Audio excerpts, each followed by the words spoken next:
Good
Yeah, now, yeah, hopefully everybody has a little noise maker and instrument, so you can do it all the time when you're asked to, but when sometimes we like for you to maybe not do them all the time. So, um, hi, my name is Jason Slaughter. My pronouns are he, him, his, and I'm the worship associate here at this church. And over the past few years, the way we've met has changed, but whether you're today here in person, watching it on YouTube, or maybe sometimes we'll do a Zoom, or sometime, who knows what we can imagine on how we're going to meet up. Worshiping together is a chance to deepen our connection with the sources and meanings of our lives, and proclaim who we are and what we are about, throwing open those doors of our congregation and proclaiming the radical love and welcome that is in the heart of our faith. Now, at this time, though, I have Leslie from our Board of Trustees who would like to make a couple announcements. Welcome. Good morning. I'm Leslie Ryan. I'm a member of the Board of Trustees. I want to offer a special welcome to those of you who are visiting for the first time. I have a few announcements to share as our church community extends beyond Sunday morning worship. Please join us for the Music Transition Hall today, 15 minutes after the service ends, online and in person. The future of all things music in our church will be influenced by what we hear from our members and our friends today and from the music survey. The focus of the 2025 Winter Lecture Series is Envisioning a Resilient Future. The series begins next Sunday and runs through March 16th. Lectures are at 7 p.m. on Zoom. The Zoom links are in the Friday e-blast. Bios of the speakers are in the Winter Lecture Series webpage. Lastly, a brief correction. The e-blast said that the monthly Board of Trustees meeting was in person this month.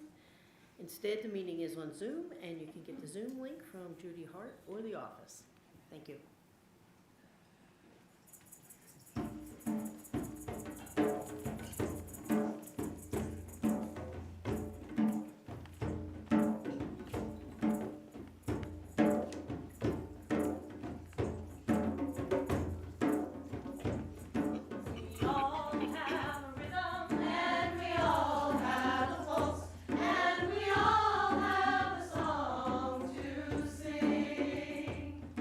We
The Unitarian Church of Lincoln aspires to be a loving community, uniting reason with spiritual exploration, to transform ourselves and our world.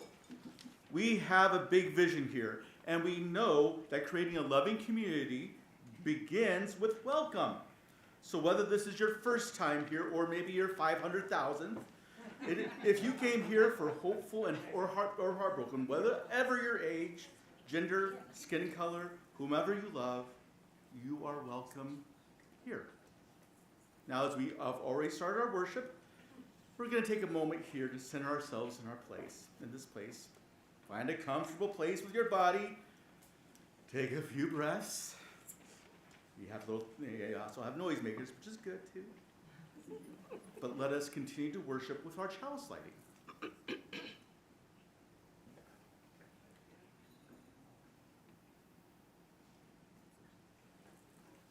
Now, our words today is from Reverend Dr. David Breeden, The Sacred Is. Welcome, all to this place of love and justice, this place where we attempt to live up to humanity's highest ideals, highest hopes. Do we fail? Yes, we do, often. Do we try again? Yes, we do, always. Because we are people looking out for each other, all others, and the planet. Welcome, all, to this place of love and justice, to this gathering where the sacred and the holy are together. Please rise now, embody your spirit, and join us in hymn number 36, When in Our Music.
So we're going to actually do that. We're going to make a joyful noise. You got instruments, right? And if you don't have instruments, you've got a chest, you've got hands, you've got a lap. We're gonna pretend like it's New Year's Eve or your favorite team, whichever one, It won the big game. So here we go. And I'm going to conduct you through your noise. So here we go. Are you ready? Yeah. All right, make a joyful noise. Go. Good. I felt like, ooh, Auld Lang Syne's coming. So that's great. That's not music. So when you're doing that, when you're making a joyful noise, you're kind of focused on yourself. What is my thing doing? What am I doing? And for music, we got to listen to each other. And so you probably weren't paying attention. I mean, Michelle was pretty loud, so maybe you did hear Michelle. But what's new? So we're going to actually make something more musical now. And that's going to happen by listening to each other. And I don't know if there's any reason that this, we chose to do this on the Town Hall Sunday. But, so Michelle, would you just lay something down, and then I'll have Lynn join, and then I'll point to different groups, and you listen to what's happening and become part of that instead of doing your own thing. So, Michelle, if you'll just start something.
If you're at home, you can do something too.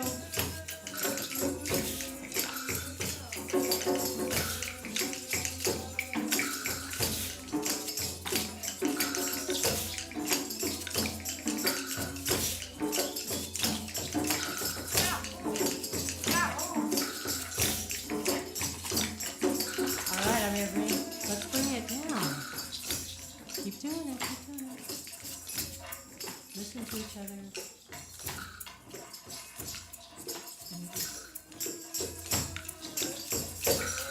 Let's take it high. You can change it, it's okay.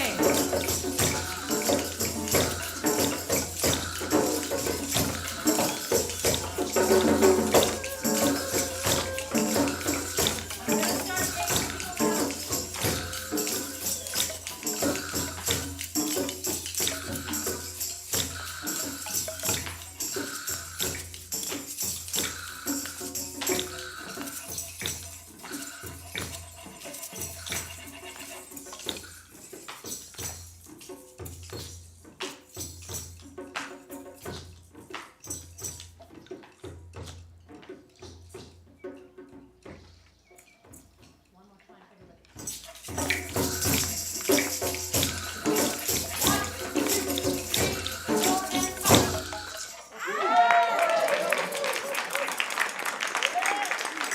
There you go. You were just part of a massive drum circle. So well done. And you're welcome now to stow your instruments under your chair. Am I done? Okay, now.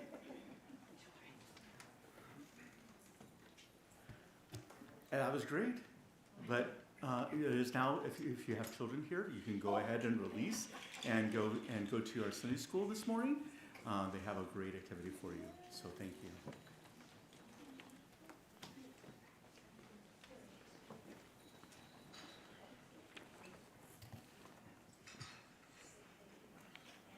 Will you join me now in a time of prayer and meditation? And our prayer this morning comes from Reverend Tess Baumberger. Blessed are those who arrive early and open the church doors, that much may be opened for them. Blessed are the greeters and all who practice hospitality, that they find kind welcome wherever they go. Blessed are those who nurture and guide our children and youth, that they in turn be nurtured and guided. Blessed are those who plan and lead worship, that they deepen spiritually. Blessed are all who bring art and music to our church, that they live in harmony and beauty. Blessed are the AV specialists, that they find meaningful connections and crisp sound. Blessed are those who manage the finances and pay the bills. They shall be called the stewards of the church. Blessed are the coffee makers and food sharers. Yay! They shall be nourished. Blessed are our elected leaders, that they find and practice wisdom. Blessed are all the committee members, that their time and devotion be rewarded. Blessed are those who lead small groups, that their kindness be returned. Blessed are those who care for people in need, that their own needs be met. Blessed are those who work for justice, that fairness may one day flourish. Blessed are those who care for our building, that they shall find good shelter. Blessed are you who come to services on Sundays and who contribute to the church in a myriad of other ways. May you find fulfillment. Blessed are those who make sure this church is safe, that they be secure all the days of our lives. Blessed be, may it be so, and amen.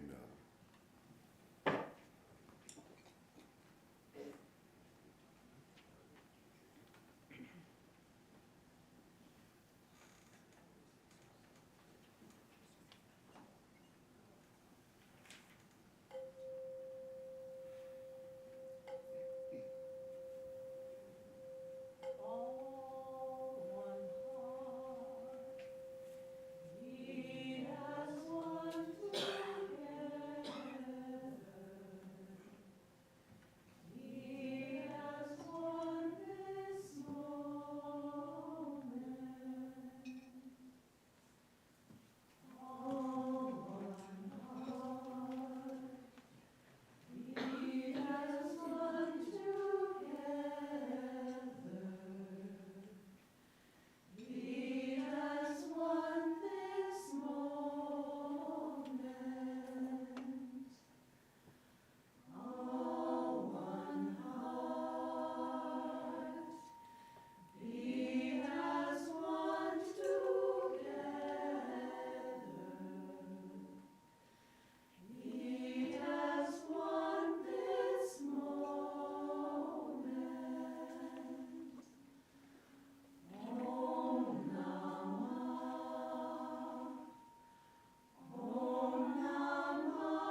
Our reading today comes from the excerpt from Musicphilia, Tales of Music and the Brain by Oliver Sacks.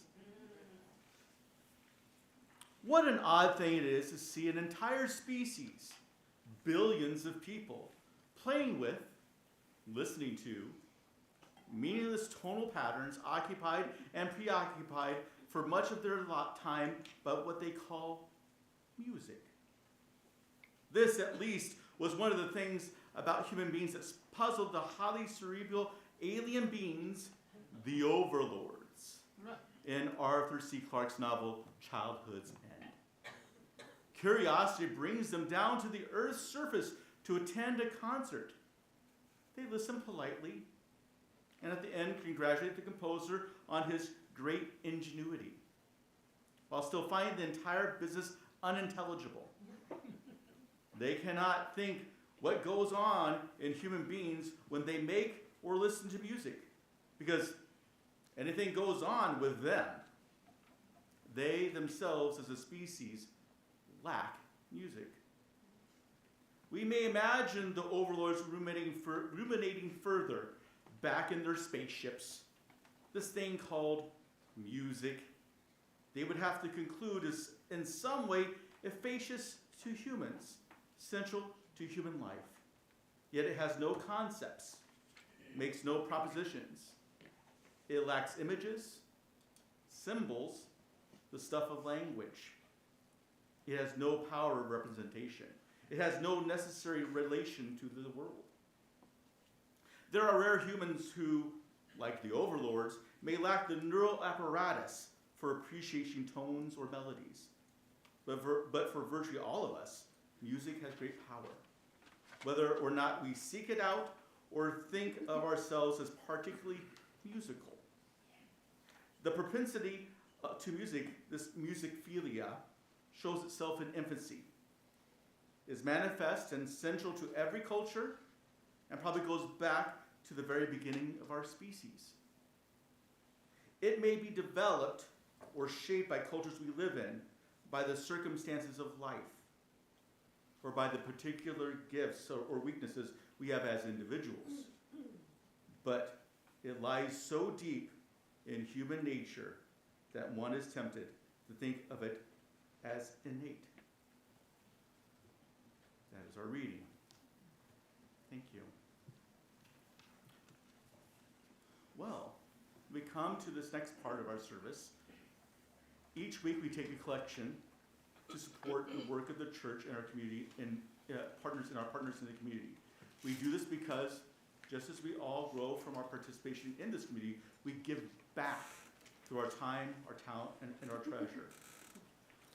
Now, in our prelude, Bill played a piece by Joplin, and soon he's going to play a piece by a composer, Valley Capers. This is for our Black History Month, Black composers. Billy's song from Portraits in Jazz is what he's going to play. Billy's song is simply a pretty ballad gated in fondest memory to the great lady of song, Billie Holiday. Lady Day, as she was called, had a special warmth and intensity about her style. Her singing represented an unforgettable experience, perhaps because so much sadness and tragedy in her personal life. So, as our song plays today, the ushers will pass around our offering plates. You can also give by texting UC Lincoln and the amount to 73256. That's UC Lincoln and amount 73256. The offering will now be gratefully received.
Good morning, Lincoln.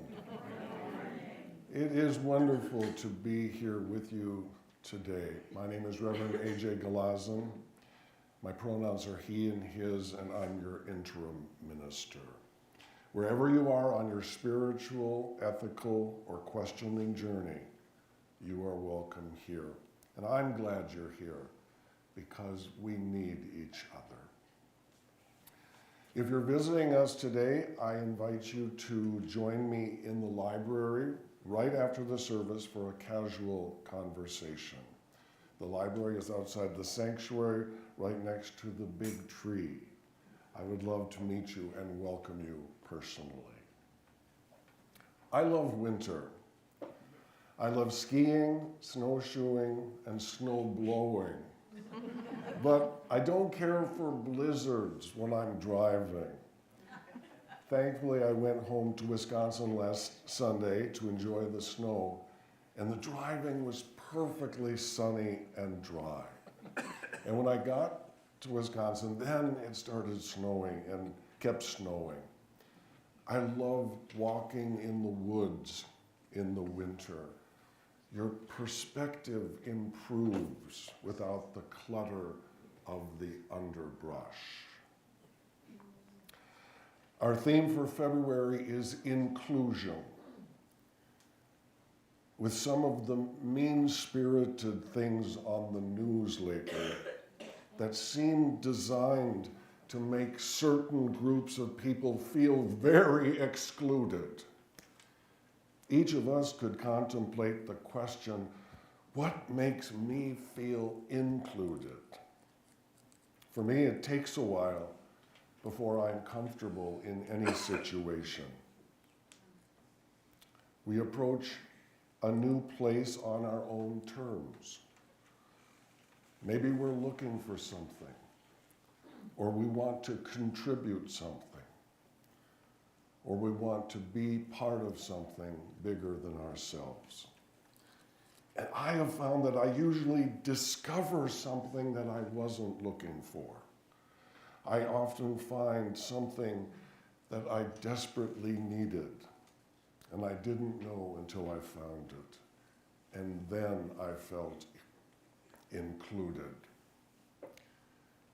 Today, may we always keep in mind those who are still feeling left out or excluded.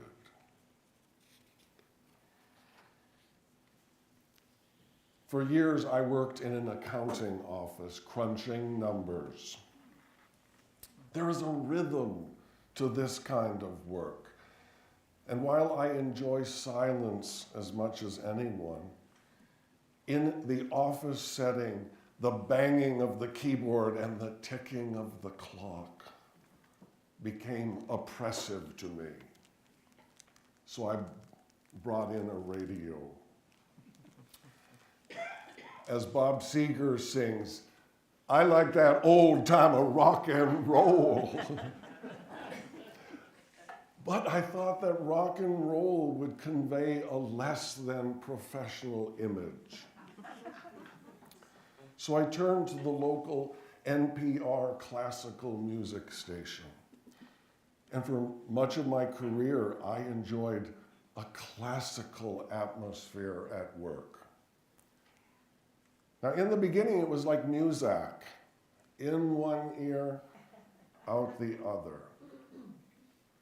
But over time, a kind of musical osmosis began to occur. There was something inherently calming and relaxing for me by listening to classical music while my brain was busy elsewhere. I started recognizing Holst and Mozart and Camille Saint-Saëns. Can you say that with me? Camille Saint-Saëns. Oh, your French is good. Now, I don't know if it's still true, but a study long ago found that hens produce more eggs listening to Bach than by listening to heavy metal. Consequently, I believe music has made me more productive. At one church I belonged to, there was an impressive list of activities and groups to explore. And one group caught my eye. It was called Rise Up Singing.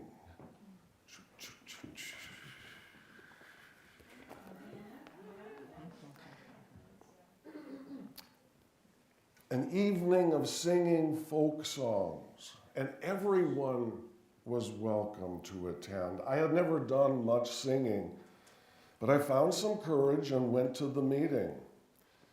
It was 2 or 3 people with guitars, and about 10 or 12 people sitting in a circle. And there was a song book with the words to over 1,000 songs. One by one, we went around the circle, and when it was your turn, you got to pick the song we would all sing. Luckily, there were a few strong voices to help carry the tune. Hi, Julie. And the guitars added the rhythm and chords, but the real miracle was the blending of the voices. Yes, the blending. Rise Up Singing is definitely not about performance or perfection. It's all about participation. It's about adding what we bring to create the beloved community. A community of harmony. However that harmony comes about, however imperfect it sounds, every voice is welcome. Now, this harmony of imperfection echoes my theology of Unitarian Universalism. If only pitch-perfect preachers were allowed to speak, we would have a very lonely and self-centered community.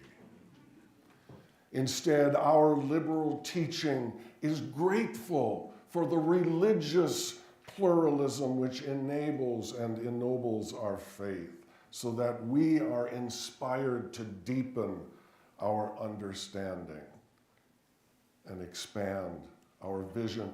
So please don't tell me that your voice would detract from our choir, because I won't believe you. I believe in the spiritual power of music. Music that touches us emotionally. Music that is intimately tied with our memories. A song can bring us back years, bring us back decades, bring us back together. And even for those whose everyday memories may be impaired, music can still reach places deep within the soul, places beyond words. Now, because I went back to this sacred well of music regularly, I attended Rise Up Singing every month for years. I received multiple gifts. I now carry the memories of all the songs I learned, the community of those who sang with me, and the joyful longing to share this cultural and spiritual inheritance. It is an intergenerational practice. I found this quote from the gospel music legend Shirley Caesar. She says, quote, "If you take the music out of the church, the preaching is going to cease. All this other stuff is going to cease. It's something about those songs that brings joy. It helps you to get over a lot of humps you're going through in your life. And it might be temporary, but We thank God for that temporary blessing. Someone in the choir might sing the old hymn, Amazing Grace, or whatever. But once they sing it and it brings joy, you might get up and go back home and your burden is much lighter, close quote. Here's my Unitarian paraphrase. Music is the ancient bedrock foundation of beloved community. Preaching is the soil of the word of faith that proceeds from the music. And finally, spiritual friendship, the acts of social justice and charity, the good works, the venerable traditions and institutions all grow and blossom from this bedrock and fertile soil, not the other way around. Music is the cornerstone on which all else is built. A joyous, lively group like this church deserves music that mirrors who you are. And on a practical level, music is remarkably important in attracting new members and increased commitments.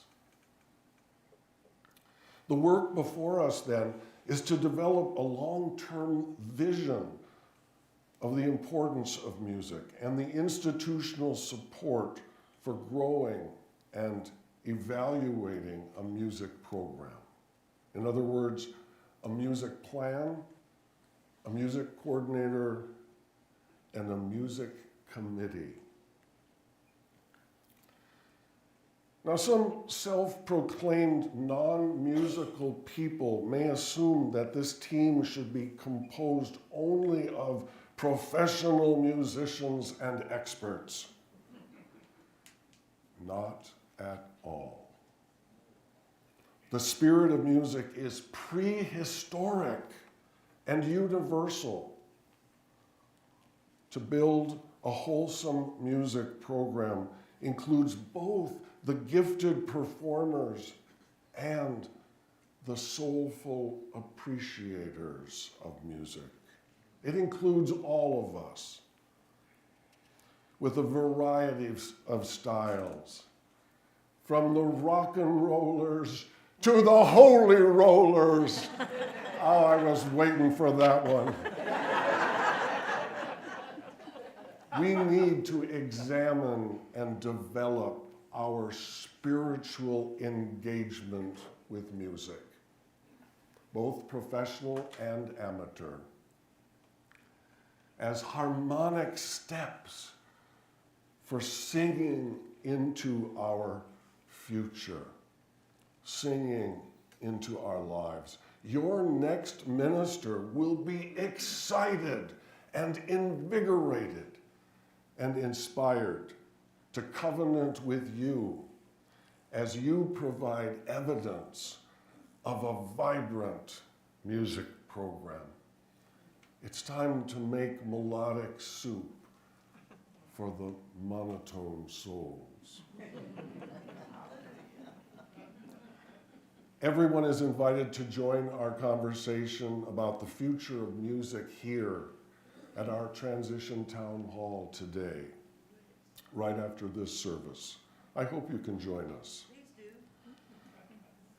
And I close with words from one of my mentors, Bishop Yvette Flunder, pastor of the City of Refuge, UCC, in Oakland, California, a community with a special ministry dedicated to including the least of these among us.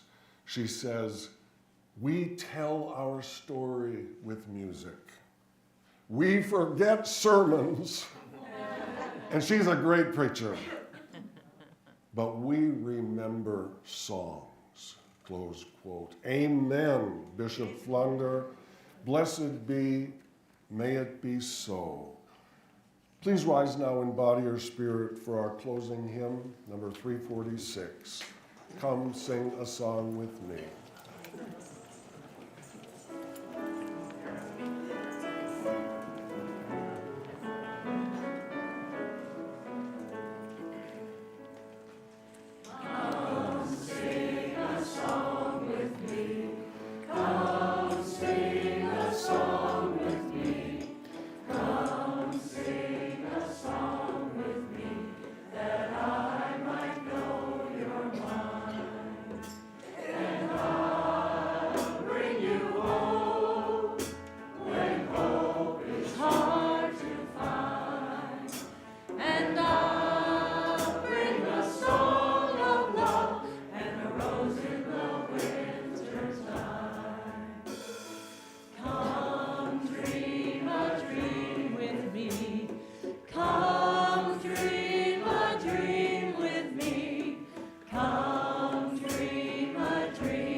Our closing words are from Reverend Don Cooley.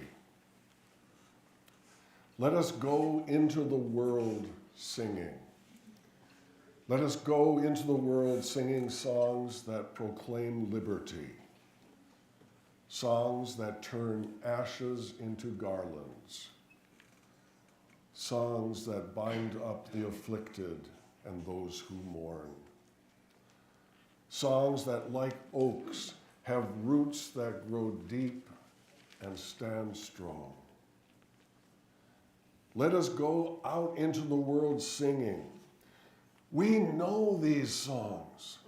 They vibrate through time in our very souls. They are songs that give us life. They are the songs that give us meaning.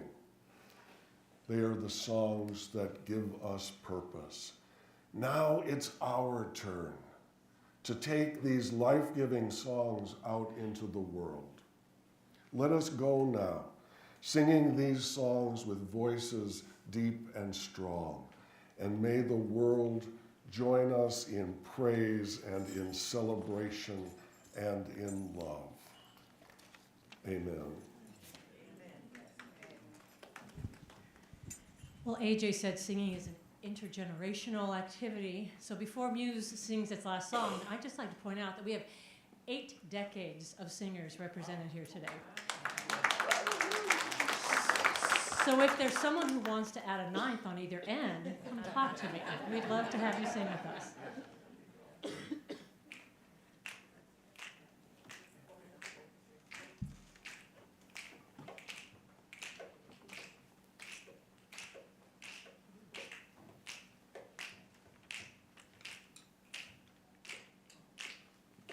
I got a song to sing and it's here in my heart. I got a voice so strong. I got a song to sing and it's here in my heart. And I've been singing since the day I've been born. I got a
I just felt so bad. Yeah, early. So I've done some writing about that. I think I'm trying to process it.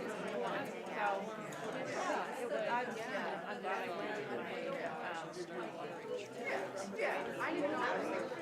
So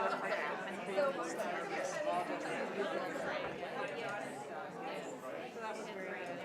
Oh, and we got, yeah, so I had a few decided to visit. We weren't, we didn't have a ton of time, so we decided to visit one museum. And I had never been to the museum except the American Museum of Home Art. So we went there. And that was another really, really good museum. It was honestly nice to be immersed in that learning at that time.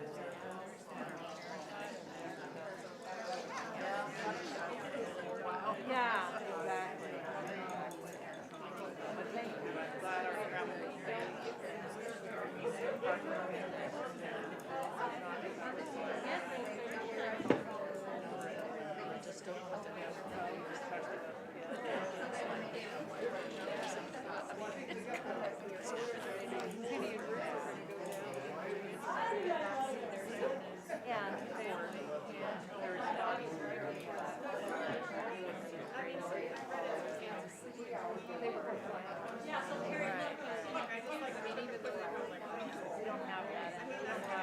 You don't have a edification right now. We didn't even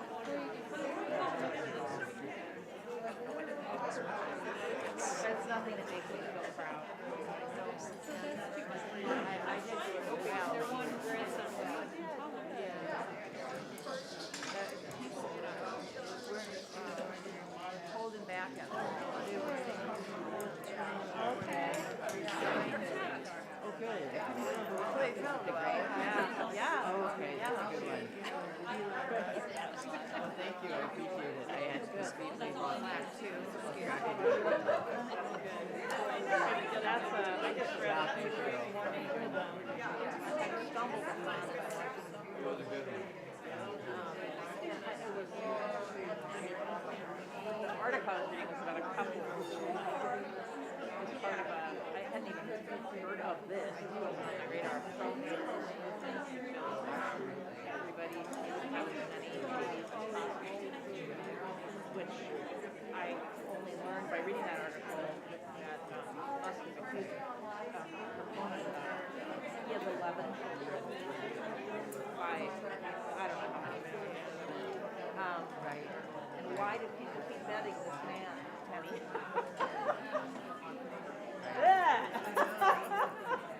But it was wild, right? And creative. So a lot of my sort of understanding of why this stuff is, why there's all this right around this. Fear is being stoked that whites are minorities. Oh yeah. And the sad thing is that all these minoritized groups have no desire to punish us for the really crappy cards we dealt. I see a lot of grace, a lot of just let me be, I don't need to come back and punish you, but I think because this mentality of being punitive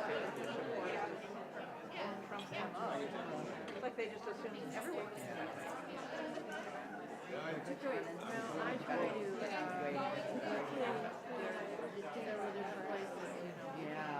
yeah, and really encourage some things that read about it.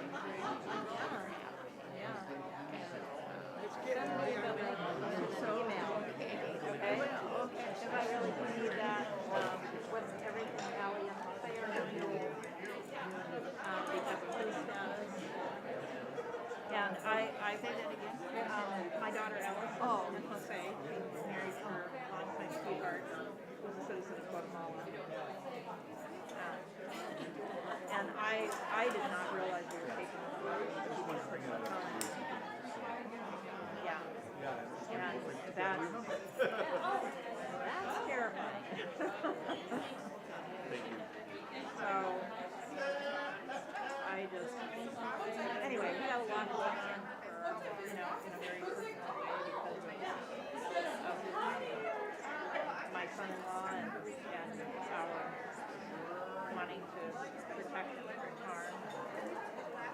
process is extremely long for him to get legal status.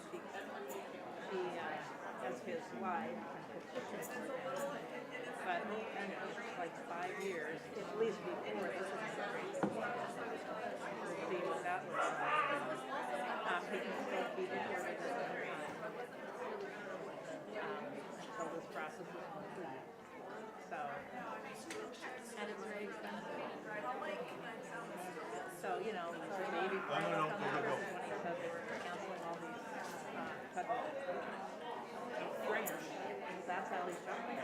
That her job is entirely funded by a federal grant. She's bilingual. So what does she do? She helps refugees to access health services, just health information, all that stuff. I said, you know, even if the court put a freeze on that, the 60-day review process is surely not going to find the grants that fund information to pass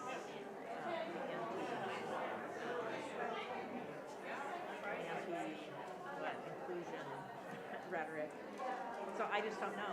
2 months from now, she may be out of a job. So it's just this is a hard time. And, you know, so I could use those positive. I'll see what I can find. Thank you. I would really appreciate it. I'm trying to stay very positive and keep my focus really tight. But you don't want to keep it too tight because there's all this other stuff going on. Anyway, it's a heck of a time.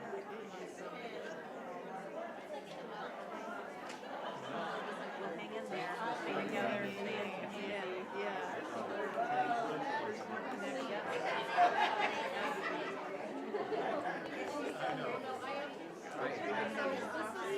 I may have to talk after my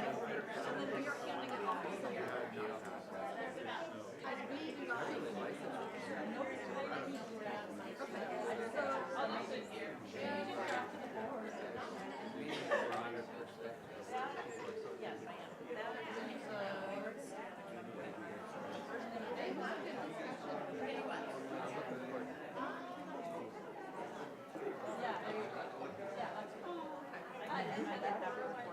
I'm just, we have a little informal meeting. Oh, so we're not starting yet. I think not, I don't know, a few minutes. Yes. I brought snacks for several. I have so many. I didn't tell her I was going to just like grab a bunch of stuff, so it's because we didn't have a ton of kids last time. And I knew we weren't providing food, but I was grabbing stuff from Cora, and I'm like, I'm just gonna grab containers. I love this. Oh, that's right. And we do have rice sticks in it. So it's just cheese sticks and goldfish and something gorgeous. Oh, well, they will. I already did. They should have been shared with us. Yeah. This is sort of let me double check that. Well, it's really cool green time. Because I have it right here. All the way. Because there can't be that many where there is green. Can they be? Right? So I copied the old document and said to share it with the same people, so I thought you would have gotten it. You chill. Right. Like the Hawkeye. Jesus Christ, Christ. I was at my bakery yesterday and they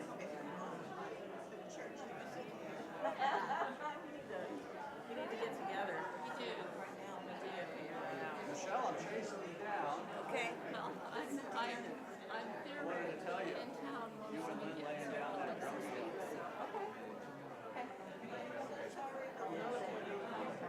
Yeah, sounds good. Anyway, I'm gonna defer to your schedule. lay this down and then soul. I can do it online. Yeah, it's in, it's in the, no. Yeah, I'll do it that way so I can remember. Okay, perfect, yeah, so the next two are not trying to do it yet, but Thanks.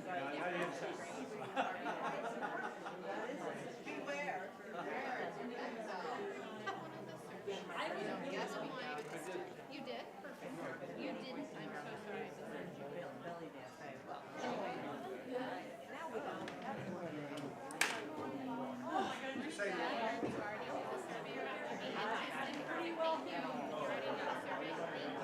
Oh my gosh, well, that's nice. That'd be a tech day today. Oh, what? Noon to tech. Yeah, they did. So I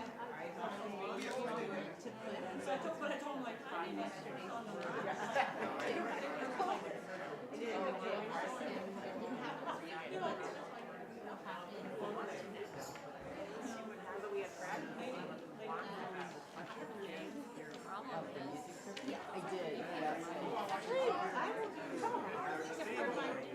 Online, and then I wouldn't have to type in.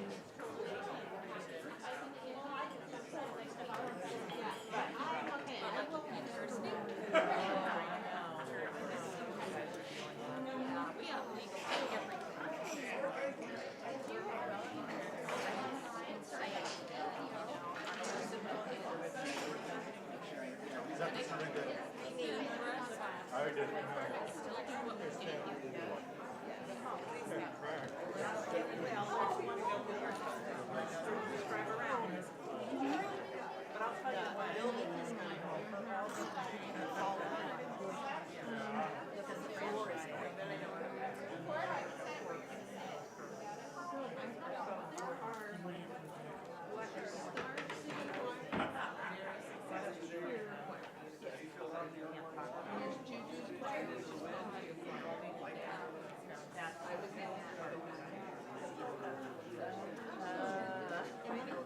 It's not the one that.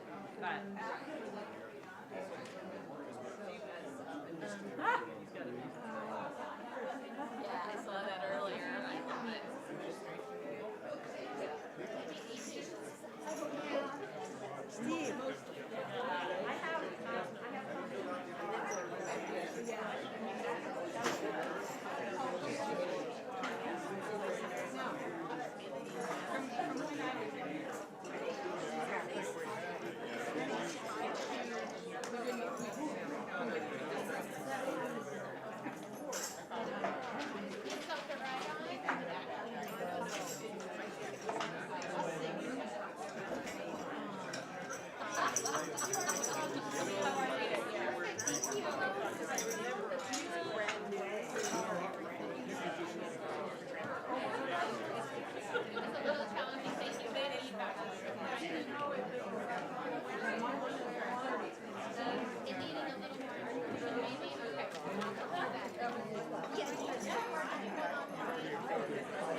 The clay they did. Yeah, they did. I'm hopeful that it will. I haven't seen it.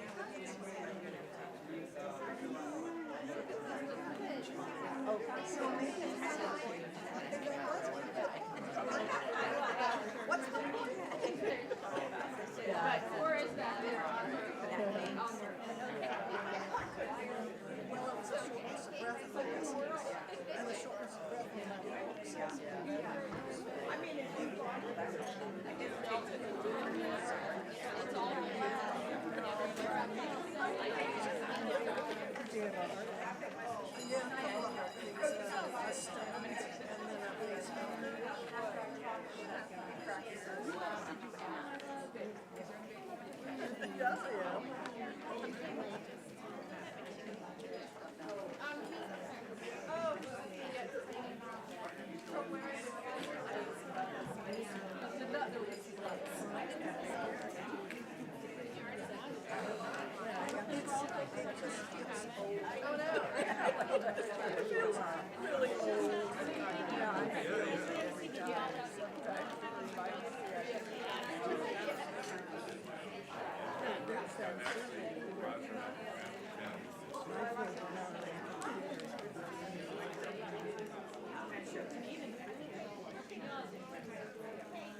Do you need me to get something out of there? Okay, you need to see.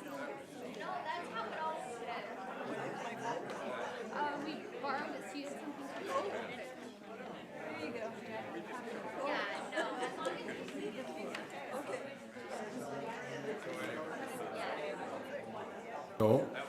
Good afternoon, ladies and gentlemen. Thank you for being here. I have a unique chalice lighting that I found in Rise Up Singing. And it's a responsive chalice lighting, so you need to say, we can work it out, we can work it out, okay? So this is from Lennon and McCartney. Try to see it my way. Do I have to keep on talking till I can't go on? While you see it your way, run the risk of knowing that our love may soon be gone. We can work it out. We can work it out. Think of what you're saying. You can get it wrong and still think that it's all right. Think of what I'm saying. We can work it out and get it straight or say goodnight. We can work it out. We can work it out. Life is very short. And there's no time for fussing and fighting, my friend. I have always thought that it's a crime, so I will ask you once again, try to see it my way. Only time will tell if I am right or I am wrong. Well, you see it your way. There's a chance that we might fall apart before too long. We can work it out. We can work it out. Some wisdom is timeless. Life is very short. There's no time for fussing and fighting. So thank you all for joining us. Transition is not just from one thing to another. Wow. Transition is continuous, gradual change, slow change, correcting change, experimental change, change. As your interim minister, I'm temporary. It's not about what I want. It makes no sense to implement new things just so it changes back when I leave. The question is, what can you do that is sustainable and energizing for this beloved community? How can you grow into this? So this is our second town hall, and it doesn't mean there's problems, but it means this is an area that means something deeply to many or most of us. So please be aware of how much you're speaking, and no one speaks a second time until everyone has been able to speak. Share your thoughts. Don't respond to a single person. This is not a time of debate. It's a meeting. And I have to ask for your forgiveness, because I think at the RGL town hall, I wanted to get up and respond to something. And that's not what this is about. This is about listening and thinking outside the box. So, and some of you might have very specific comments, while others will have more general perceptions, but everything is valuable. And the transition team, are there members of the transition team here right now? Would you raise your hands? So know that you can always contact one of the transition team members if you don't want to speak in this meeting. Is one of the transition members going to talk about the survey, the surveys that are going out?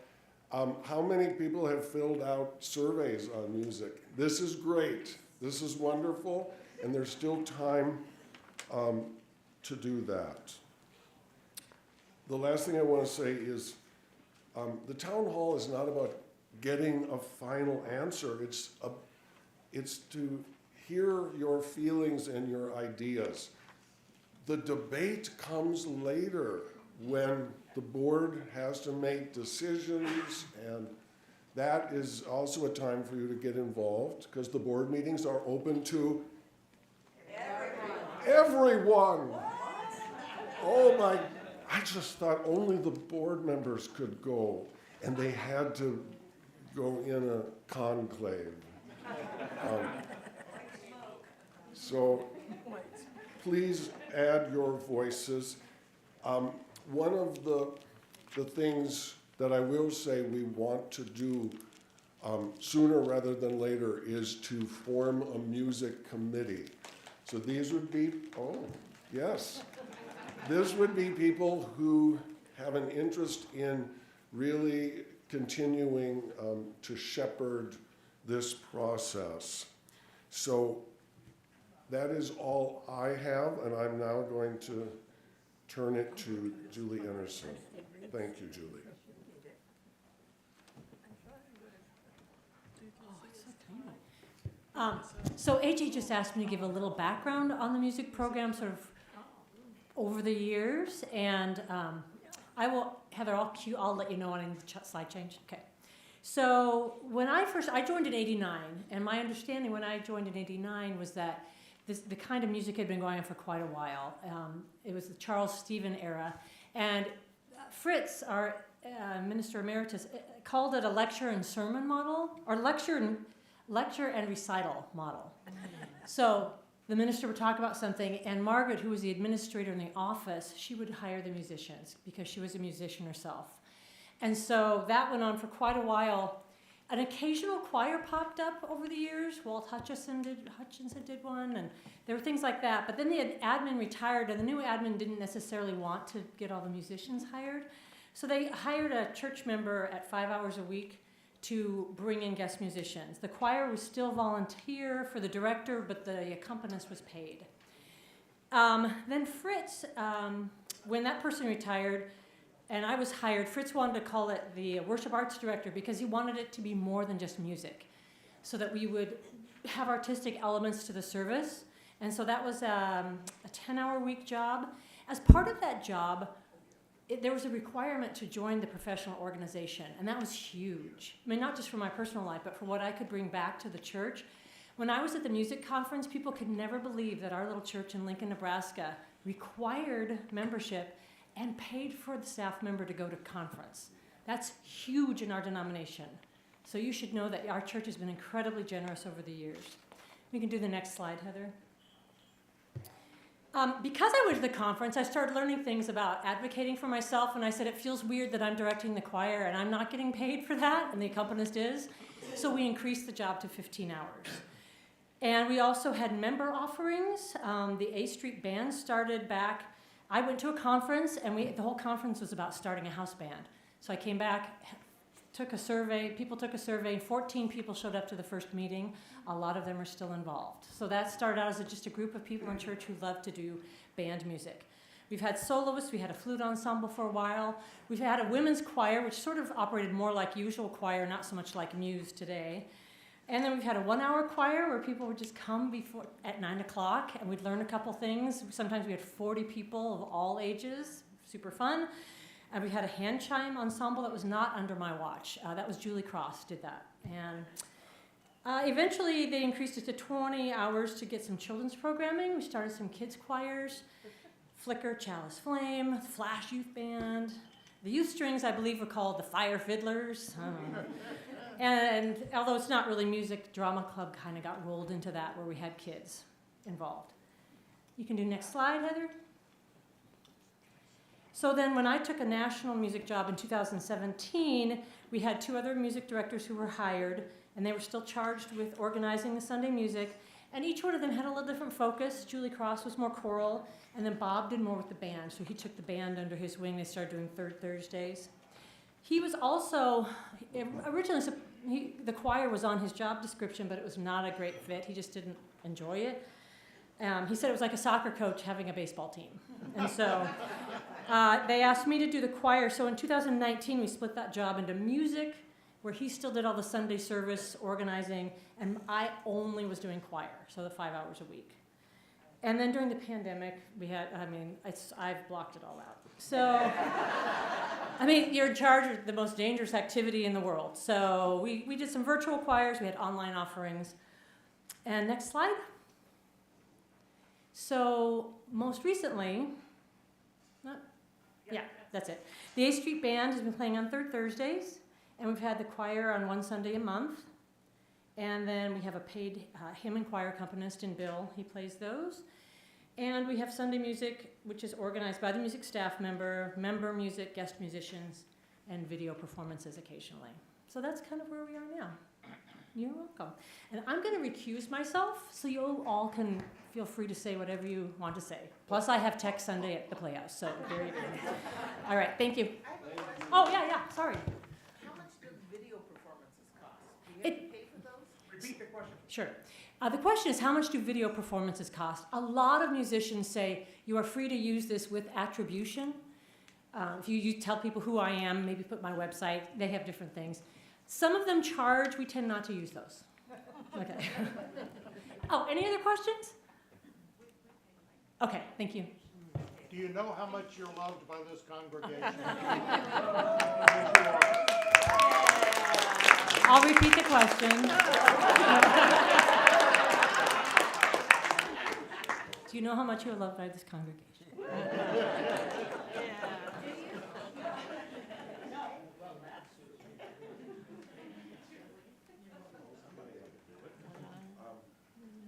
So, Go ahead, she's about to turn it on. You can sing it. are you, oh, thank you, Jean. Thank you, Kathy. And now, it's up to you. There's nothing, the big objective is just to listen and to, yeah. I would just say that Angie up here, like we did in the RGL town hall, Angie is going to be typing responses without names, so that we have a record in real time, which is super cool.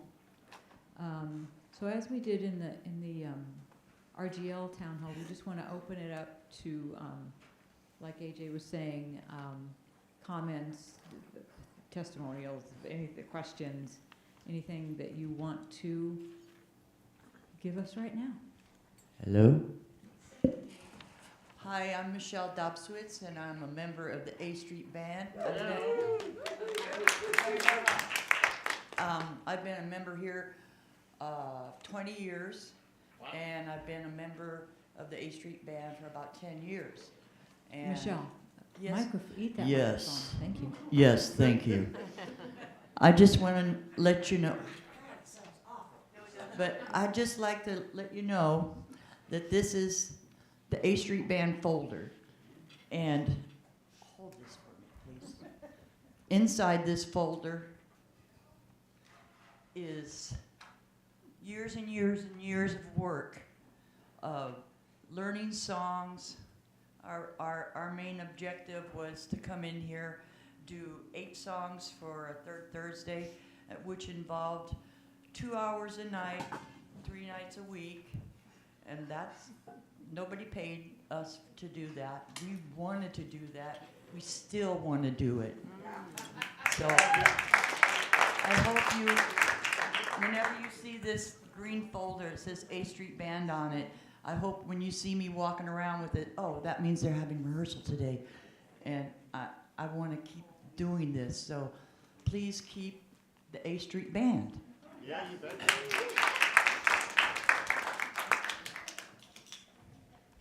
I'm Linda Brown. I'm a member of the choir, and I would follow Julie Anderson anywhere. She is the Pied Piper. But what my point this morning is, I have loved involvement of the people in this church in the music, anything we produce. I'm tired of the video stuff. Only once in a while, when it really hits the point, do I want us to be using the video. I think we have resources within our congregation to grow ourselves and our whole music program. And one last point, I'm really proud of our church that it has a good enough piano that the Nebraska Chamber Players want to play in our space. And there's a nice concert this afternoon at 3 o'clock. So, and we're supporting it with AV. That's all I have to say. Here, here. This is hard. Because we're trying to level the playing field of comments here, where everybody's voice, regardless of what they say or how they say it, whether you agree with it or not, should be respected. I hate to do it, but can we just not applaud? Could we just respect what they say and move on?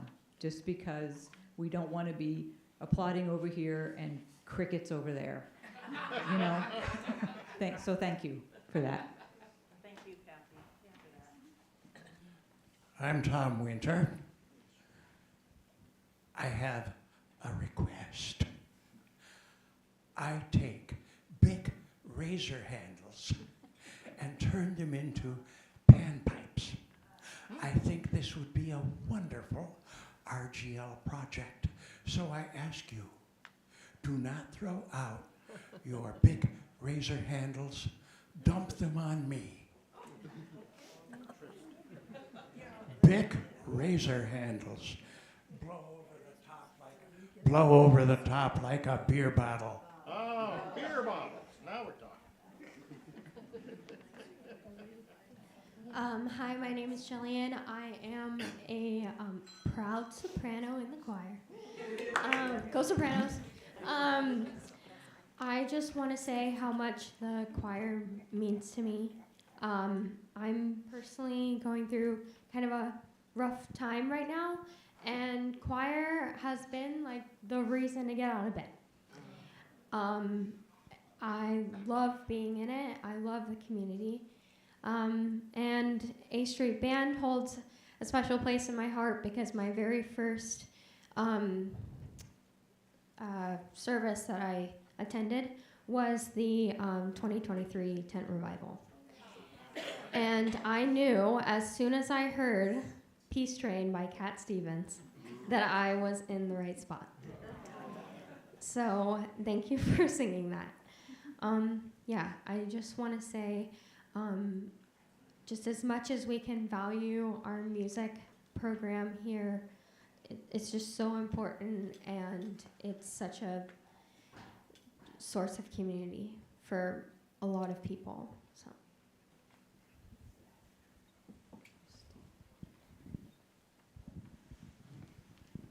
I'm Steve Henderson, and I too would follow Julie anywhere. But this is not about Julie. I just want to say that joyful music, joyful singing, Yes. is what I want. The church services that I go away from, that I feel the best, are when there has been an enlightening sermon, but also when there has been something really joyful going on. And that is often when all of us have been singing a really rocking song. Yeah.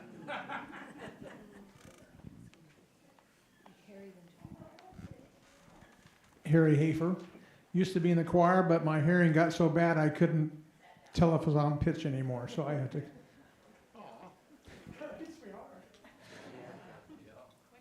right now, Bubba. Because I love Julie. She always made it lots of fun. Anyway, get it together. All the work she did in the past that she shared also about the little choirs with the little ones, those were so cute. If you saw the slideshow when Beryl left, there are several pictures of those little ones in those choirs. I showed it because it was when Chelsea was here, but Julie did a lot of the work. I know other folks were involved in that too. Shelley worked with her a lot, especially on the plays they did. To me, that helps bring community and hopefully might bring more people back. You know, what do we offer for youth here?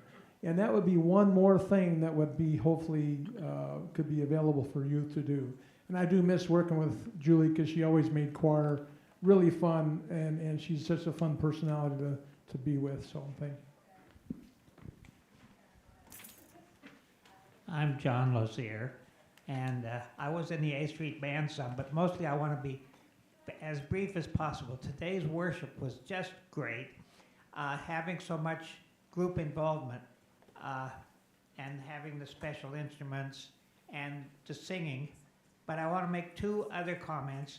One is that I appreciated the Om Namah Shivaya inclusion, the fact that we had other religious traditions being represented, and I'd like to see more of that. And the other is that there is not only singing, which is very important, but there is also instrumental music. And I agree with Mr. Emerson there that joyful noise is the main thing.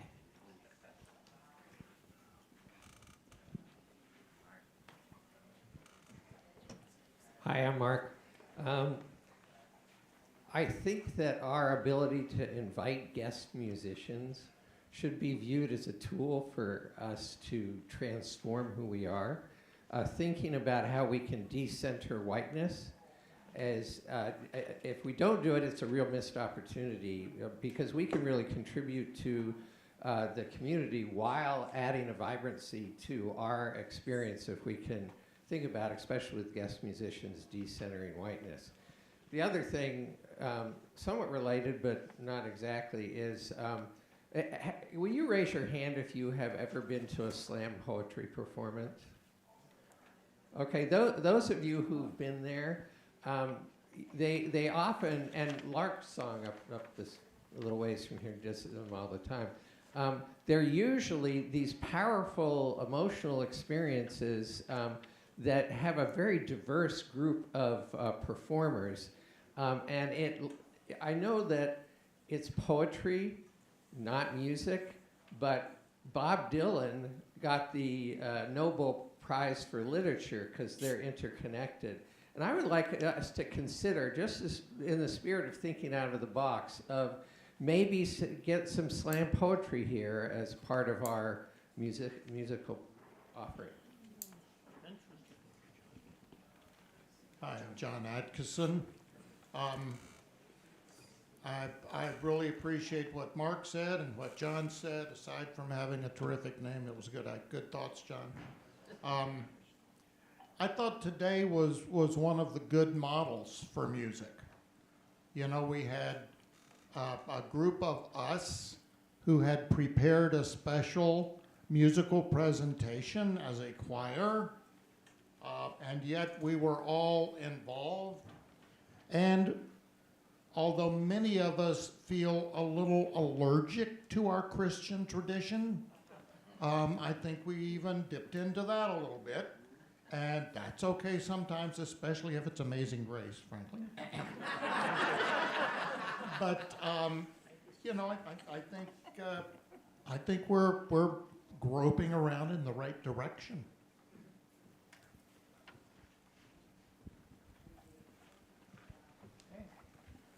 I'm Mary Ann Meisner, a member of the choir. I think we made a grave mistake by eliminating Bob Fuson's position. Yes. I think Christine was next, and then Mary Kay. Hi, I'm Christine. I wanted to comment on a couple of things. They both kind of relate to what you were talking about, decentering whiteness. We do have an important history in honoring lots of different faiths and traditions. I don't know that we've done as well in the area of honoring different cultural traditions. And there's a couple ways, Mark, I know mentioned one of them, but for me, sometimes the video brings in musicians or musical traditions that are different from the classical canon, the European sort of musical vibe, which is lovely, not knocking that. So I hope that as we think about what we do with the music program, we are thinking about that piece. We have a significant investment in this congregation in Beloved Conversations and creating welcoming space. So that's all I want to say. Hi, I'm Mary Kay Stillwell. I'm a member of the Worship Associates.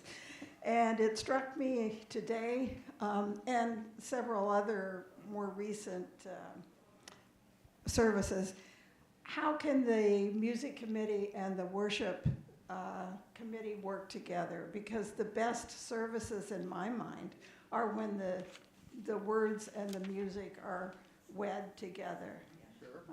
And I'd also like to note that Reverend AJ's tie is particularly appropriate.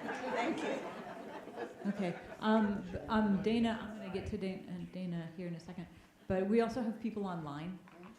So I just wanted to share some of the comments that have come up online so far so that they can be recorded. Becky State says, I'm willing to be on the music committee. And Jen B said, would love to see the hand chimes used again. Jen B says, music performance, bleh. And Jen says, A Street band needs support. Priscilla Hand, if I'm going too fast, let me know. I'll try. I've got it written down too. Priscilla Handy says, music for children and youth is important.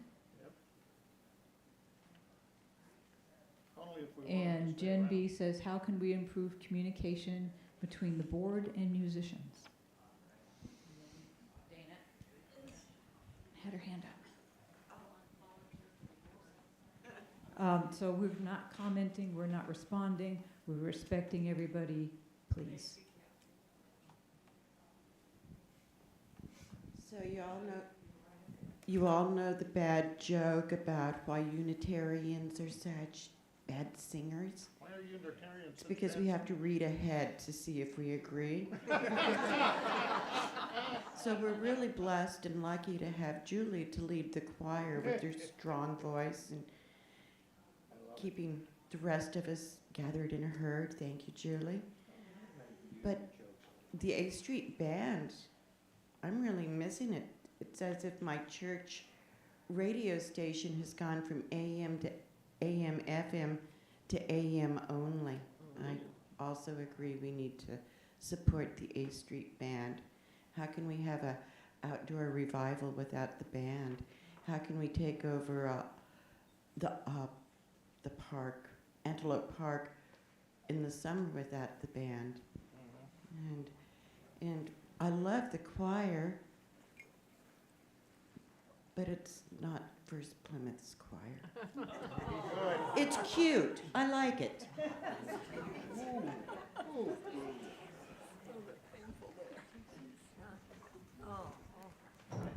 Thank you, Gene. My name is Jason Slaughter. I'm a member of the church. I'm also the treasurer of the church for 5 more months, but nonetheless. My son's in the A Street Band. He loves being it. Trust me, he's in college right now and he hates missing it, but he knows where his priorities are. He hopes coming summer he'll have more time to be in the A Street Band. But the idea of a of a music committee is exciting. I think we as members of our church and people that will be more involved in this committee will find a way to make music a priority that will support the A Street Band, that will support all these ideas that are being put on this Google Docs page. But we need a music committee, and we're going to form one. And I think that is one of the most important things we needed to do to get moving forward. And then getting a staff member, a paid staff member, to help make sure all this happens. This is a transition, like AJ said. This is a process.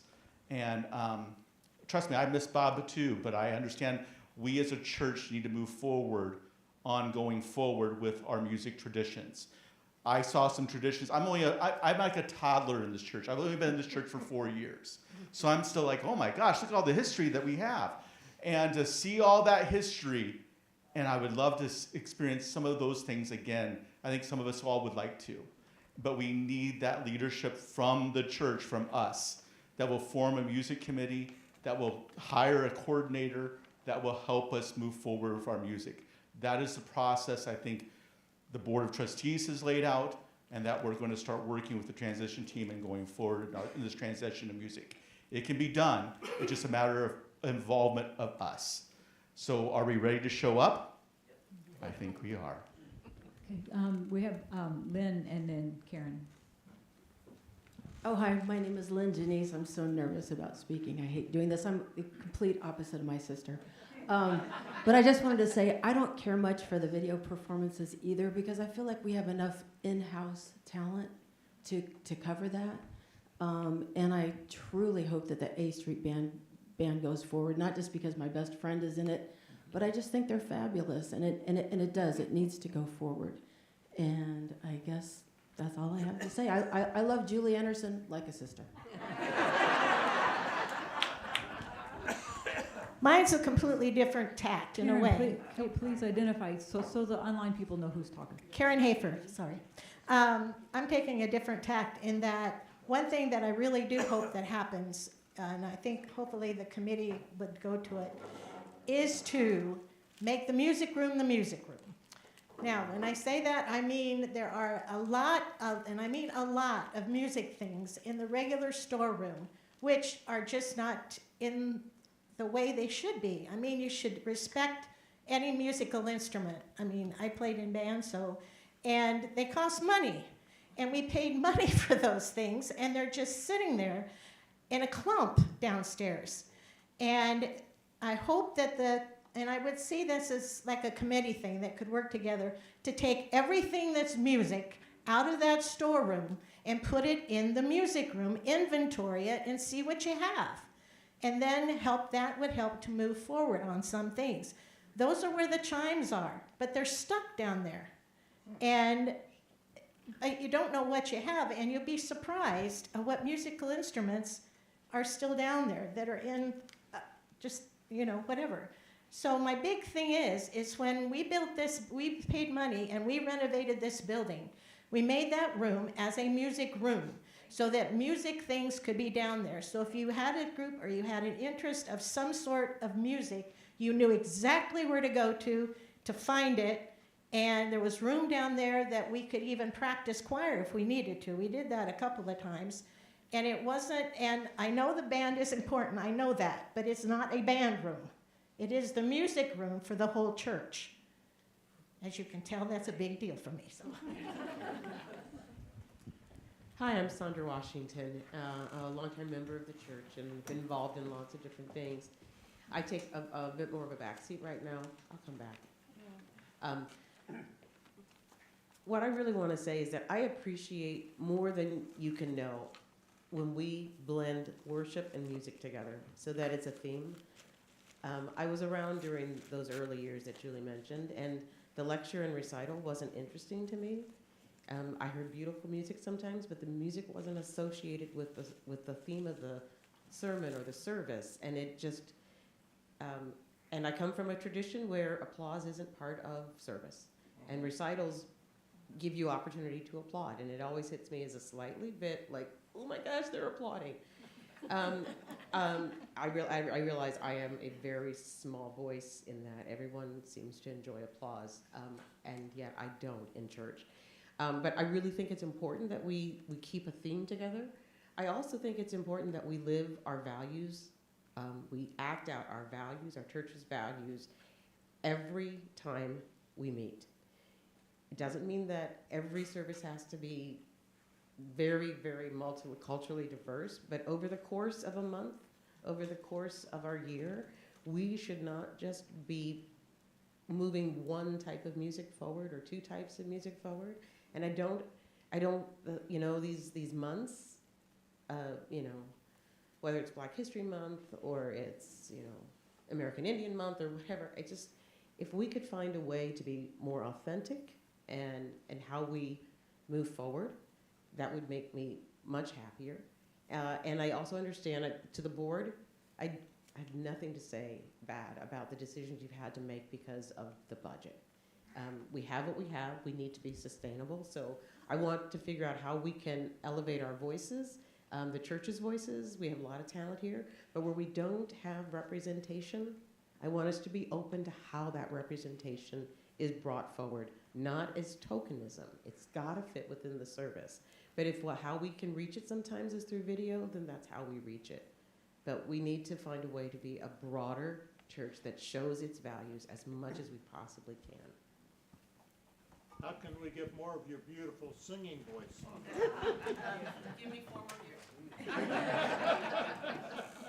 Hi, Tanya Haig. I've been more involved in the church in the past than I am currently. My children are grown now, and I mostly want to represent their perspectives and memories of growing up in this church. And being involved in drama club and singing in children's choir are 100% the things that they remember and that brought them and make them still feel like they are part of this community, even though nobody has seen them in years. I understand that.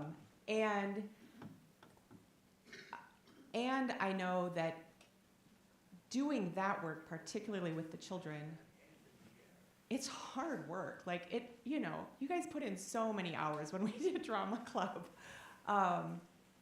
And so I guess I'm also thinking just about how we prioritize funding and just want to make sure that that's like, I mean, I think we all want children to have a place here and feel like their gifts are welcomed and that they're encouraged. And then if we can, you know, if we can fund positions, I would love to be able to fund positions that are doing that work with children. I think Erica has something back here. It's actually more of a, this is Erica Berkey Rios. She, her, hers are my pronouns. I actually just a question about what is our budget for music? What will it look like in terms of, you know, yeah, what it was, we talked about what it looked like in the past. Can somebody talk about where we're at specifically right now moving forward? Money. I'll start and you can clear me up, Jason. The budget for music is multifaceted. There is budget for a 10-hour-a-week music coordinator. There is budget for purchasing music, sheet music. There is budget for paid guest musicians. So it's multifaceted. It's got different parts to it. I don't know the numbers, and I don't know that anybody has those numbers in their head right now.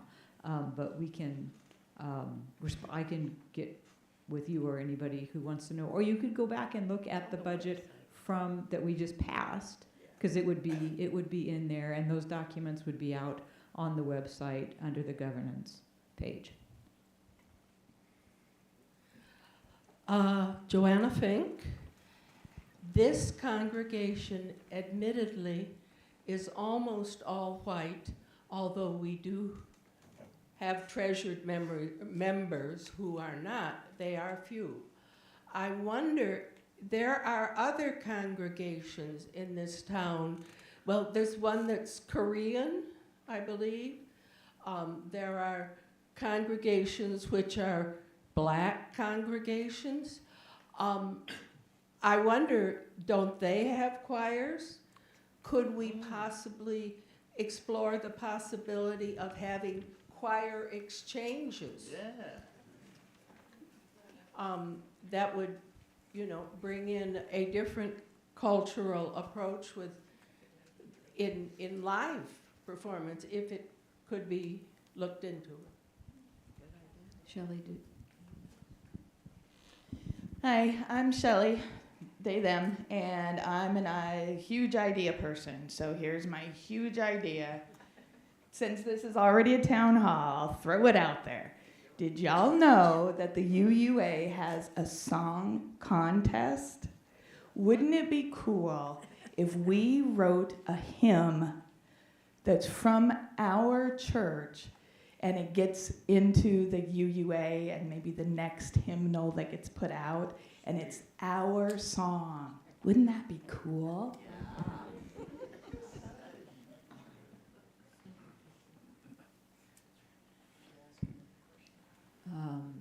Deb and then Mark.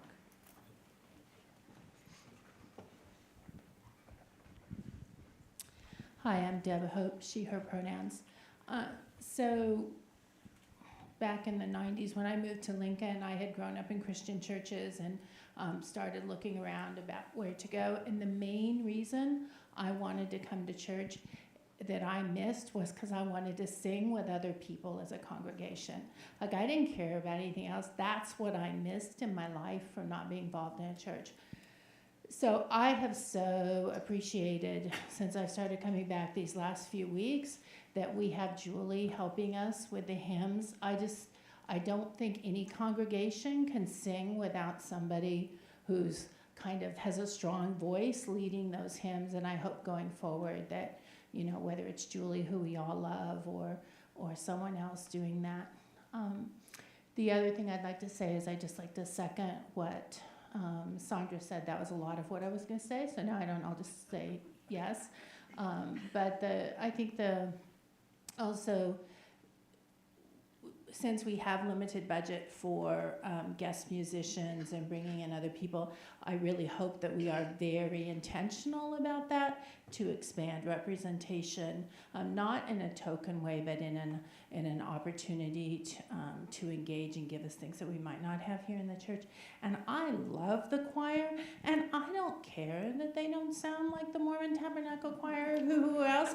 I look up there and I see people that I know and celebrate, and I love the musicians today.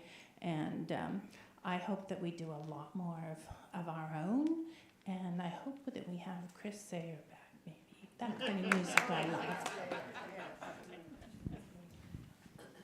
Hi, I'm going to go up front. Mark Schiffler. I want to be able to see people when I talk. One of the A Street Band members, and some are here, some are not. I'll just say what the A Street Band got together a 3 weeks ago and talked about where do we go from here. And certainly there was an A Street Band before Bob. It changed for the better when he was here. And really the consensus was that the band members want to continue in some way. And the thinking was that without a music coordinator, we think we can do 3, perhaps 4 performances a year. And the tent revival was one of the main things that we said, we want to continue that. That's usually in May. So we thought, well, that might be the first time that we thought we could put something together. It does require, as Michelle mentioned, at least 3 weeks. We think maybe even longer, because we would always get together, and the last week it was just kind of throwing things together. 8 songs is a lot to do for a diverse group of people, because the songs were always a challenge. They were kind of out of some people's comfort zone, but we managed to do a diverse presentation. The tent revival service kind of our strong point, in my opinion, is songs that lend itself to the tent revival, the Americana songbook. At any rate, that was our group discussion. We want to continue. Now with the music coordinator, that might change more often, but to do every other, it wasn't quite every other third Thursday, but I think, if I'm not mistaken, maybe 5 times a year doing third Thursday, so it was almost every other month, the third Thursday. But it required quite a bit of practice. So we want to continue, but in a somewhat lesser frequency. But we really appreciate everybody's support. Okay. Let me just check if there's anything else online, real quick, Michelle.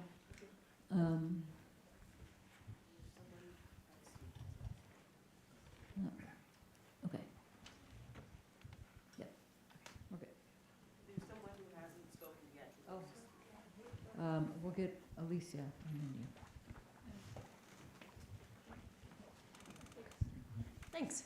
I'm Elisa Hawk, she, her, hers. Similar to Tanya, some of my fondest memories are Julia and her connection with what Julie Anderson did for the children's choir, and they got to go to the GA for choir, which was cool. And it's my hope, as she's a young adult, that music will be how she gets back into UU now that she's in DC and desperately needs another community. I think with music, though, it's both and. Like, I appreciate Bill's giving some context, the last couple sermons where he talked about, and this musician, blah, blah, blah, just gave us some historical context to help maybe bridge the gap. My dad was a musician, and my mom and dad met through a guest musician at the Unitarian Church. And then Bob and I had all these music connections from the music world. I think music is the both and. Having guest musicians in a university town, we have access to so many good musicians. Of course I want to continue that, but it's not only that, we need to have all. So I think it's a both and for music.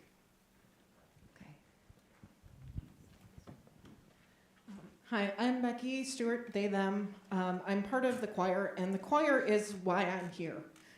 They really welcomed me into this community. I am not a native Nebraskan. I still feel like a fish out of water here, except when I'm here. And it means a lot. And I'm not a singer. I'm a classical musician who plays horn, and they let me sing with them. I would love to have more opportunities to play music and join the community in that way that's not driven by words. I feel things and become more involved in a community with music that is not word driven, because the words can sometimes overshadow, at least for me, the feeling and the community that you get by playing with other people. And so I would love to have more opportunities to do other music stuff and keep singing in the choir, because I do love that. So, thanks.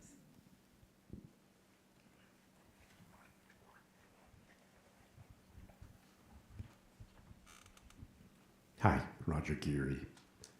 I've been around for a while with the church, and even longer before the church. But I've been pretty active in music programs in the church over the years. Have always sang in the choir, was one of the founding members of the A Street Band, and have performed solo and with my daughters and other people. I agree with everybody, music is a very vital function in worship and just in human spirituality and experience. Mark mentioned the A Street Band. We did talk. I think, and it's true, the A Street Band existed before Bob, but we didn't do Vesper services. We didn't do long programs involving 7, 8 songs. And so we would play occasionally for a church service. We didn't really have a band leader. You know, we were on our own. We have to work out the pieces, and you couldn't sit back and listen if you're playing in the band. And that's where Bob was a huge influence. And it wouldn't necessarily have to be Bob, although he was quite qualified and very good at it. I think one of the challenges going forward for the A Street Band will be to find somebody, and I'm sure it's going to be on a volunteer basis at this point for sure, because it takes a lot of time to put together a Vesper service. I think it's already been brought up. We would practice at least 4 weeks prior, 3 nights, 3 times a week to get it put together. So I guess the big thing about going forward with A Street and Vesper services, I agree. We all agreed 3 or 4 Vespers type services a year would be great, but we will still need cooperation from the worship associates or somebody if we're going to have narrative during these Vesper services. We would appreciate that help, because it's hard enough just to play the music, you know. But in terms of the band, what will really be helpful going forward would be to have someone or different people, I envision it could be different people even, to come in and lead the band and give feedback by being able to listen and, you know, have a feel for what's going on in a performance, to give us that guidance, because when you're playing in the band, it's hard to step back and, you know, say, oh, in this section it'd be better if we did this or whatever. So that's something to consider. And I don't know, you know, who it might be, but like I say, I think it could possibly be different people, you know, from time to time that feel confident in doing it and, you know, want to come in and help out. So that's just a thought there. But I think I also think we need to work hard at growth overall in this church for membership, and which would increase and improve the budget, because I really enjoy in the past our ability to have professional musicians come in and do a lot of the special music on the Sunday services. We'll be able to fill in, you know, to various degrees, but hopefully we'll get back to that position too, budget-wise. We have Reed and Sandra. Good morning, all. My name's Reed Maley. I've been with the A Street Band for 5 or 6 weeks, years, something like that. Seems longer. Very good. Indeed, when the fiscal year ended, the A Street Band met so that we could kind of take our temperature on what we wanted to do, what our priorities might be, how we might be able to facilitate help, and heard some ideas here that we might be able to implement. The biggest hurdle for all that will be communication and getting people to commit and engage. The idea of doing instrumental music with perhaps someone who plays an instrument in the congregation, they're certainly able and welcome to join us for a service, performance. We wanted to stress that the A Street Band isn't set as these 8 or 9 people, but if you have an interest and you can make the commitment, you're certainly welcome to join, see how it fits. We'll be flexible, of course, as any band would have to be to find room for multiple instruments. Additionally, one of the things that was kind of mentioned is we might want to, if you wanted us to provide music for Thursday services, we're pleased as heck to do that. But we also agreed that subsets of the band could also be put together to augment Sunday morning's music. We wouldn't need to have a whole band do that. Michelle and I are kicking around the idea of putting together a program that we'd want to present. And that kicker then comes in with the ability to tie in with worship associates to make that meaningful instead of us coming in doing 3 songs about X while the whole service is about Y.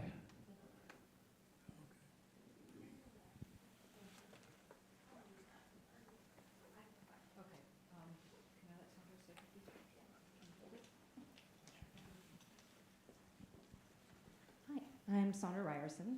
Not often there are 2 Sandras in a room. I'm not yet a member, but I'm on my way.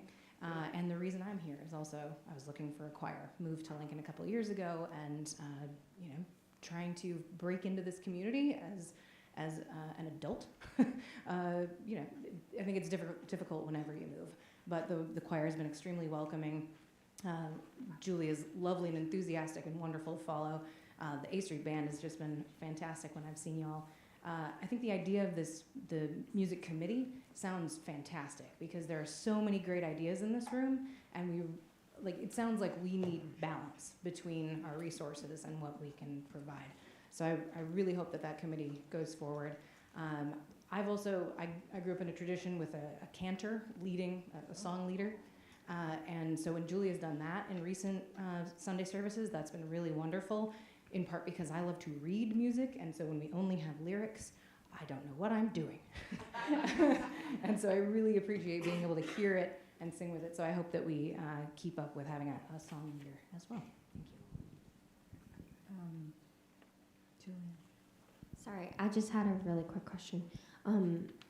Would the A Street Band accept more vocalists? Yes. Okay. I didn't know if you guys had too many. Thank you, Julian.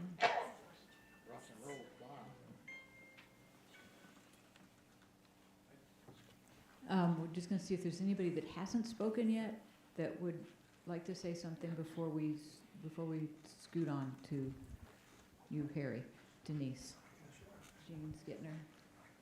Go right there. Don't fall down. Hi, I'm Denise Stuckison, she, her, hers. And I like the idea of spoken word poetry.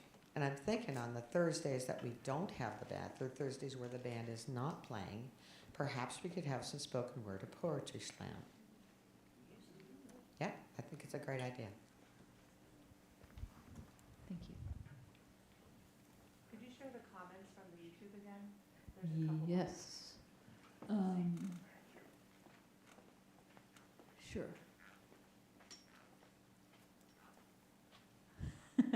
If I can get my old eyes to work. So a question that has come up recently, is the music room also the office for our church administrator? And the answer came, very important question, yes, it is a shared space. It is still the music room, and the music folks have welcomed Jean having her desk in the corner. And thank you, Mark Schiffler from Gen B. Those are our online comments so far. Harry, you had something else to okay, yeah, sorry. You are quite right, she did. Sorry about that. Michelle again. I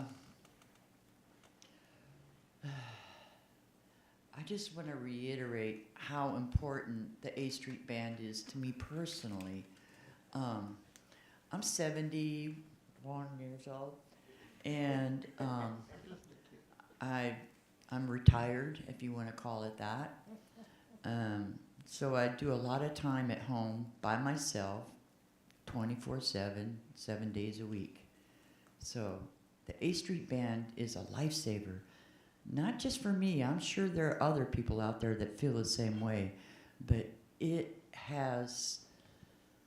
it's like a drug, and it's in me, and I can't break away from it. I don't want to. So I can't tell y'all how much this band brings to me. I mean, it's not just, oh, Michelle wants to get up and act a fool. Well, I do that anyway, with or without the band.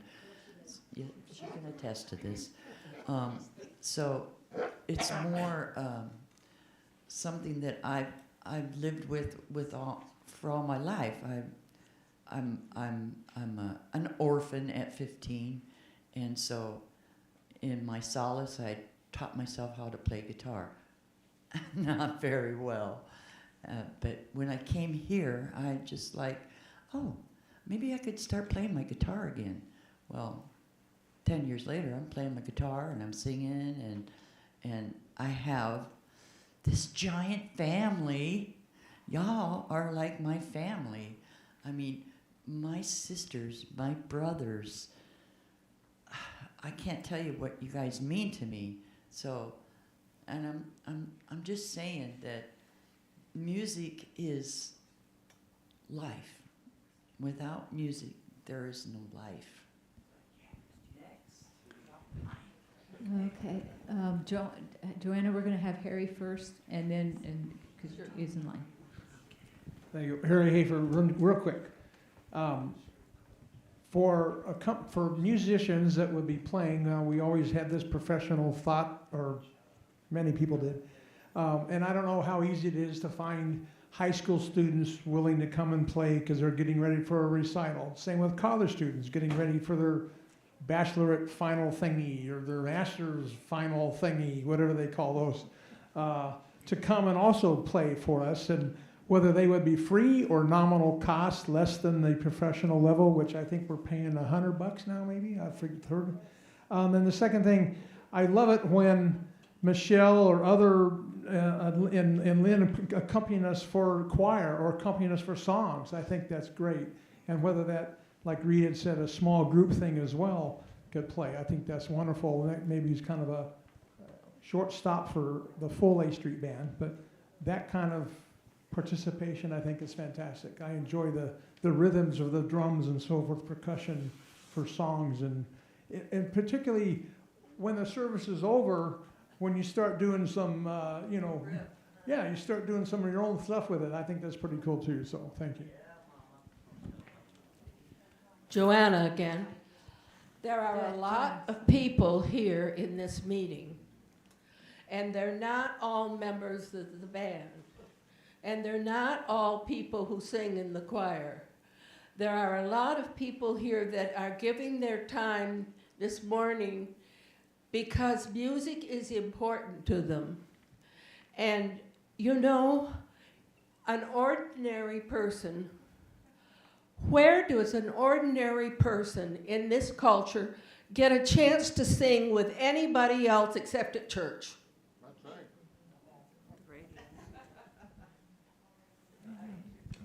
Christine. We're getting Christine, Jason, and Linda, right, okay. Christine, Jason, Linda, okay?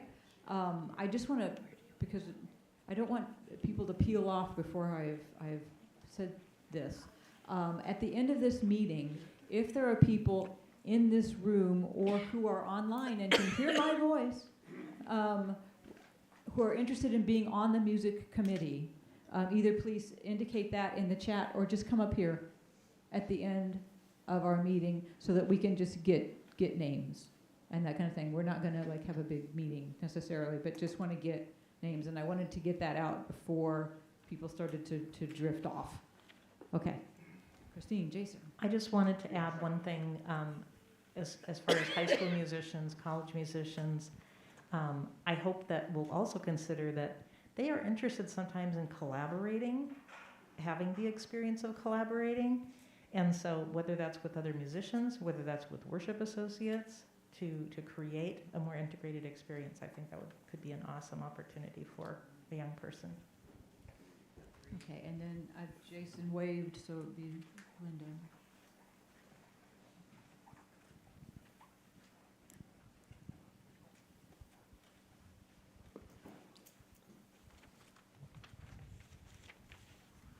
Nope, go. No, Okay, he will. I want to talk about one last component that we really haven't stressed very much, and it's the line item that pays Bill Carpenter for his services on Sunday morning and for choir. And he is such a professional.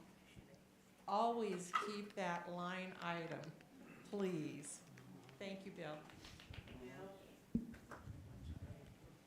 Thanks, Linda.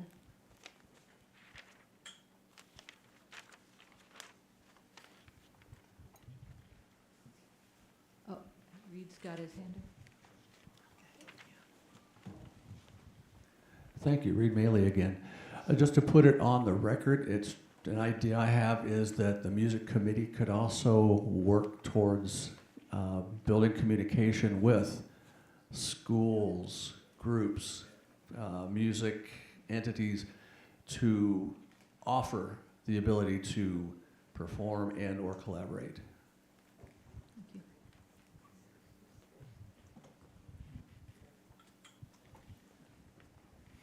Okay, Gene.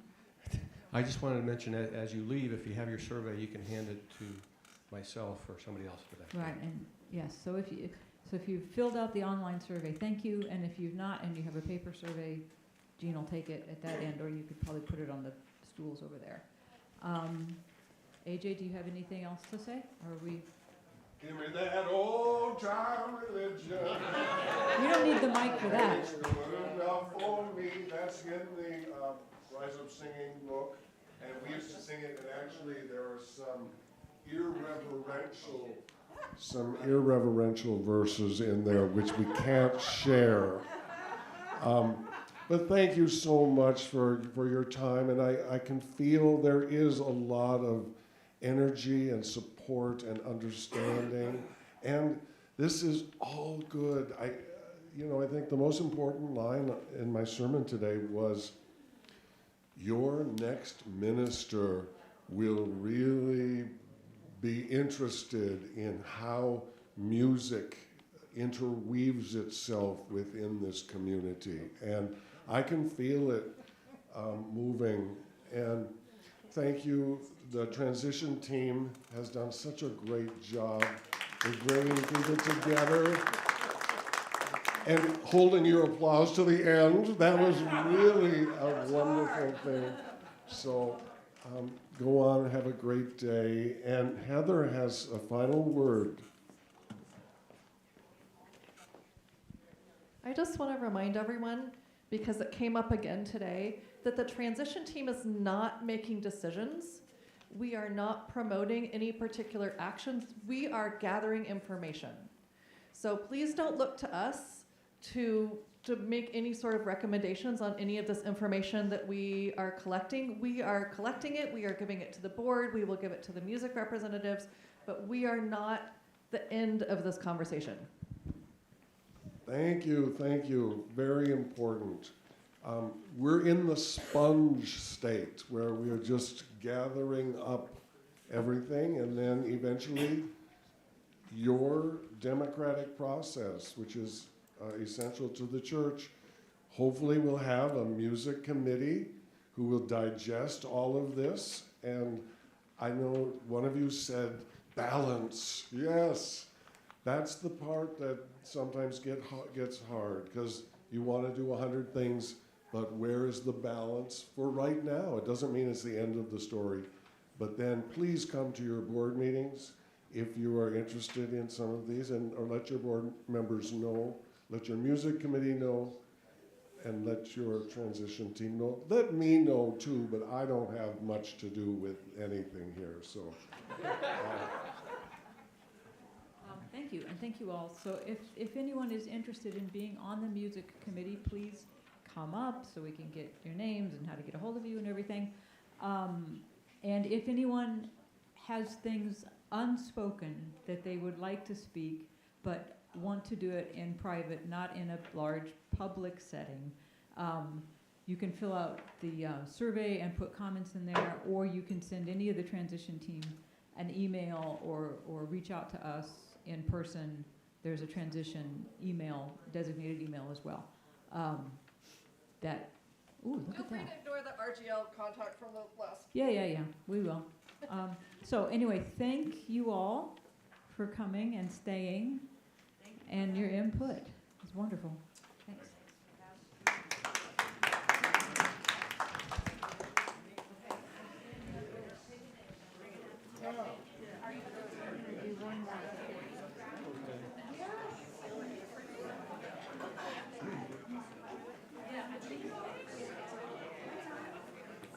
Go ahead, Bob.